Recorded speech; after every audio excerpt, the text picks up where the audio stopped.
মুখ্য হলো আমাদের হচ্ছেন জমিয়তুল ইসলামের নেতৃবৃন্দ। তো রাষ্ট্রীয়ভাবে যদি কোনো অপশক্তি ইসলামের বিরুদ্ধে আসে, সর্বপ্রথম জমিয়তুল ইসলাম এটাই বিরুদ্ধে দাঁড়ায়। তো ধর্মের জন্য জমিয়তুল ইসলাম, দেশের জন্য জাতীয় বিএনপি, দুই দলের যখন সামগ্রিক শক্তি এক হবে, তখন দেশ ও জাতির বিরুদ্ধে, দিনের বিরুদ্ধে কোন অপশক্তি ইনশাআল্লাহ পার পাবে না। তাই আগামী 12 তারিখ আমাদের ইসলাম এবং দেশকে টিকিয়ে রাখার জন্য কারা তাদের সুস্মার্গায় বঞ্চিত রাজ্যের সকলে মুষ্টিবদ্ধ হাত করতে চাই।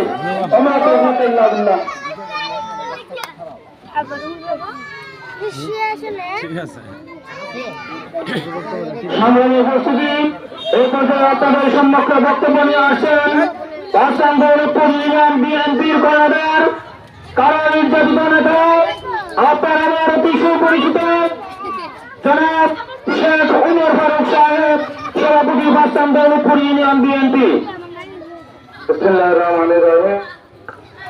আজকে ত্রয়োদশ জাতীয় সংসদ নির্বাচনে ধানের শীষ মার্কার সমর্থনে আমাদের প্রিয় নেতা জীবন ভাইয়ের সমর্থনে 6 নম্বর ওয়ার্ডে আজকের এই পথসভার সম্মানিত সভাপতি, প্রধান অতিথি আমাদের প্রিয় নেতা ডাক্তার শাহাদাত হাসান জীবন ভাই, এবং উপস্থিত আছেন জমিয়তে উলামা ইসলাম বাংলাদেশ বানিয়াচং উপজেলা সংগ্রামী সহসভাপতি জনাব আব্দুল জলিল।